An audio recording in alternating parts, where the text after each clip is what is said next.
Hey guys, Dawn here. I'm so glad you could join me. I'm here with another Christmas card for you. I'm calling it a clean and simple card because it looks pretty clean and it's super easy to make. I'm using the Whimsy Stamps Decorated Tree die. I love this die so much. You can do lots of things with it, and I'm actually really sad because this has made it onto the Whimsy Stamps last chance list. That means they still have a bunch in stock, but they're not going to be reordering them anymore. So when they're gone, they're gone. So if you ever thought of getting this die, now is the time to get it. This is a 12-piece die set and it comes with everything you need to make a Christmas tree. I've used this die so many times to make so many different types of cards and gift tags. It's extremely versatile because you can make so many different sized trees from it because each piece of the tree can be used by itself. You'll see what I mean when I make this card. I'm pairing it up with the Whimsy Stamps Tartan pattern paper, which I absolutely love for Christmas. You get two of each sheet, and both sides of the paper has patterns on it. And for me, that's always a tough one because I love all pattern paper and I can never decide which side to use. I'll be using a few other products as well, but for now, let's get started. The first thing I'm going to do is select the die that I want to use for my Christmas tree. I'm going to use the top of the tree. This is the smallest die, but it can be used by itself, not just for the top of the tree. You'll see when I die cut it, it looks just like a tiny little tree. I'm also going to use the small bow die to cut out 3 gold bows for the tops of the trees. So I went ahead and picked out 3 different pattern paper that I liked, and then I cut them out. I'm just going to set them aside for later. Wait until you see how quick this card comes together.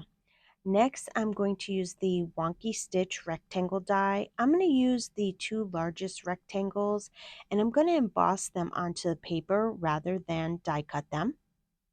Okay, I'm going to place the largest die onto my A2 size card base and I'm going to tape it down so that it doesn't move around. And then I'm going to run it through my Spellbinder Platinum 6 machine. I'm going to be using the universal plate system, which makes embossing with dies so much easier. You get all these different plates with them, and they all have letters on them to tell you what type of sandwich to make depending on what you're doing. I'm going to be embossing with dies, so I'm going to follow the directions for the embossing with dies.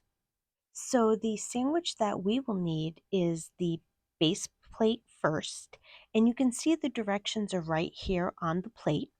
And then we're going to need the B plate. Now I'm going to turn the B plate upside down because it has a raised center to add a little more pressure where the rollers are, and I found it left an indent on my paper.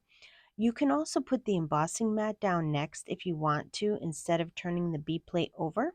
Then I'm placing my cardstock with the die on it face down, then adding the E, the embossing mat, and then D, the adapter plate. Then I'm going to run it through my die cut machine really quick, but I'm going to go halfway because I don't need to emboss anything on the other side of the paper and I don't want to make any marks on my paper because sometimes that can happen. It shouldn't make any marks, but I want to be safe. I'm just going to disassemble my sandwich and I want to show you what I mean about the B plate. See how the center of it is raised? Well, if you follow the manufacturer's directions for the sandwich, it left indents on my paper. That's what I found.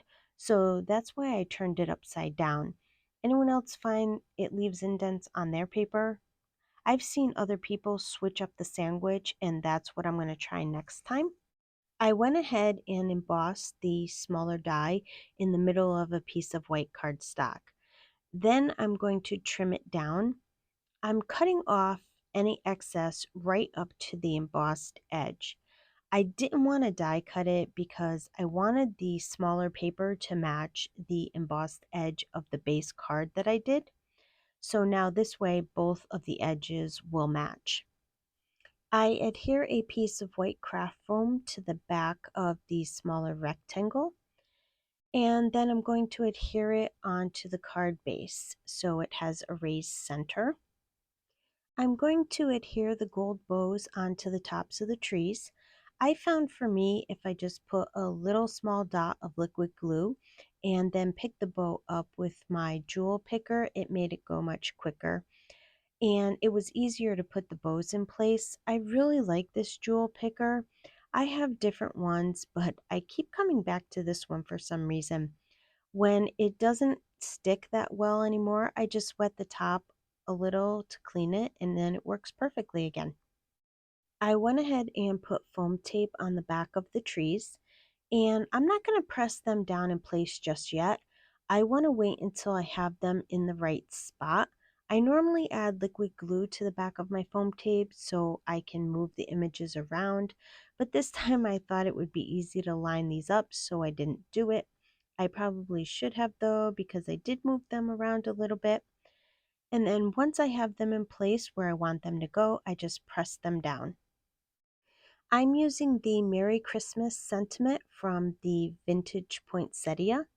I rub my paper with my embossing powder bag and then I stamp it with some Versamark ink. I pour gold embossing powder on it, and when my heat tool is good and hot, I just heat the sentiment. I trimmed the sentiment down and put foam tape on the back of it, and then I adhered it to the front of the card. And to finish off the card, I'm using my favorite confetti, the gold flat back beads from This Calls for Confetti.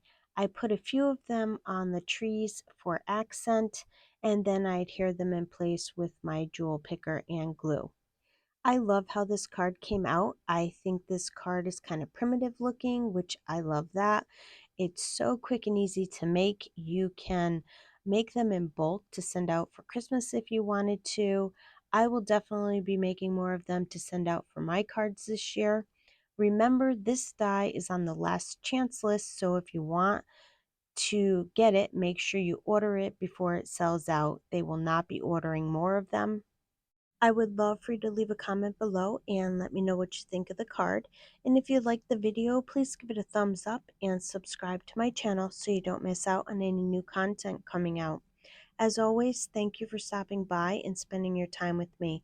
Have yourself a wonderful day.